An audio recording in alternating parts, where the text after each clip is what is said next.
میرے دوستوں، میں گورنمنٹ آف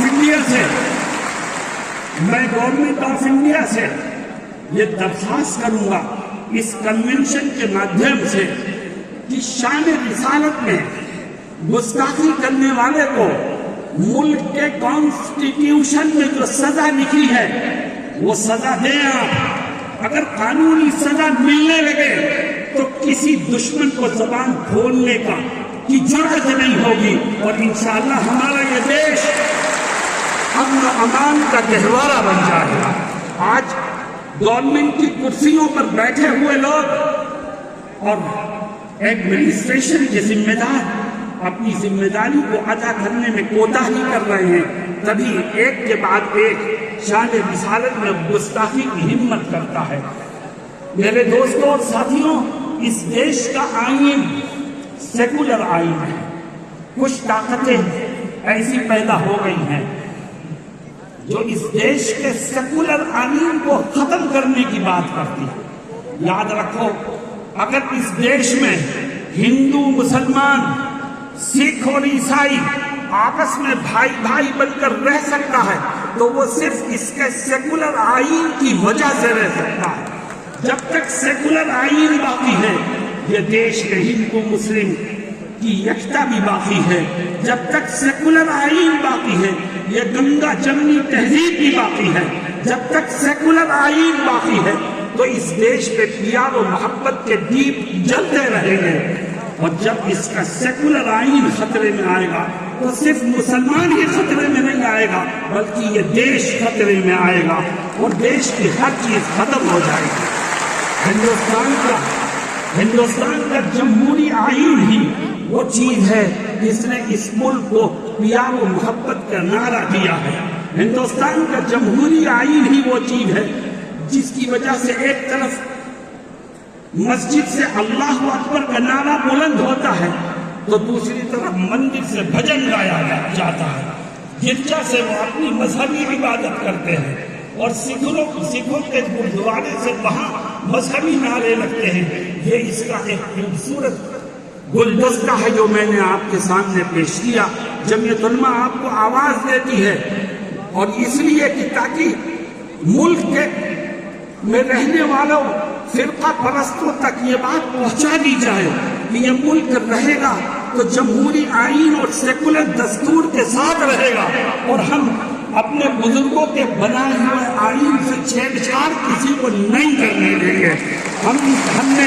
ہمارے بزرگوں نے اس کو بنانے میں قربانیاں دی ہیں، ہم اس سیکولر آئین کی حفاظت کریں گے انشاءاللہ۔ اور آخری بات ہے، ملک میں جگہ جگہ وقف پراپرٹی موجود ہے۔ مسلمانوں میں آپ سے سوال کرتا ہوں، ایک وقف کی زمین ہے جو کسی مسلمان نے وقف کی ہے مسجد کے لیے، یا وقف کی ہے مدرسے کے لیے، یا وقف کی ہے قبرستان کے لیے، یا وقف کی ہے غریبوں اور بیواؤں کی مدد کے لیے، بتاؤ یہ وقف پراپرٹی مسلمانوں کا سرمایہ ہے کہ نہیں ہے؟ ہم اس میں کسی کی مداخلت برداشت نہیں کریں گے۔ یہ وقف پراپرٹی مسلمانوں کا سرمایہ ہے، اس کی دیکھ ریکھ بھی مسلمان ہی کرے گا، اور اس سے فائدہ بھی مسلمان ہی اٹھائے گا۔ ہاں، اگر کہیں کسی وقف پراپرٹی کے ساتھ چھیڑ چھاڑ ہو رہی ہے، کوئی اس کا مس یوز کر رہا ہے، کوئی اس کا غلط استعمال کر رہا ہے، تو ملک میں قانون بنا ہوا ہے، آپ مجرم کو پکڑ کے سزا دیجئے، لیکن اس کا مس یوز ہونا، اس کے مس یوز کو بہانہ بنا کر قانون کو بدل دینا اور اس میں غیروں کو داخل کر دینا، یاد رکھو یہ جو وقف بورڈ ترمیمی بل آیا ہے، اس سے وقف بورڈ کے مس یوز کو ختم نہیں کیا جائے گا بلکہ اس کی بربادی کے مواقع اور بڑھتے چلے جائیں گے۔ اس کو ہم کسی طور پر برداشت کرنے کو تیار نہیں ہیں۔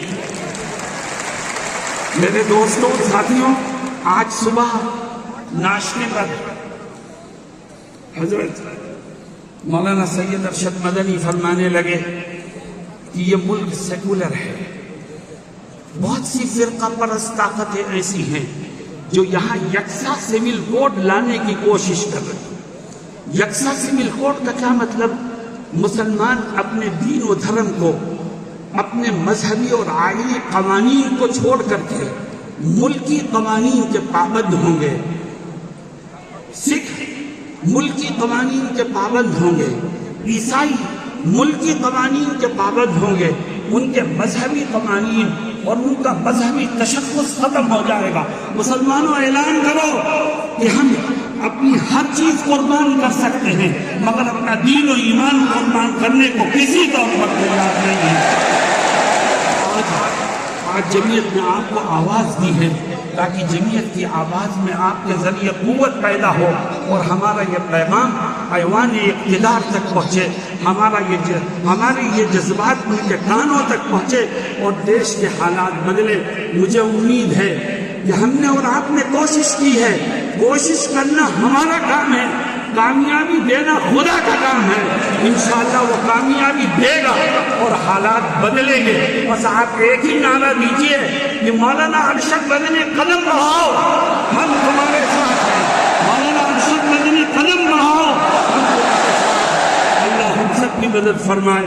وآخر دعوانا جزاک اللہ۔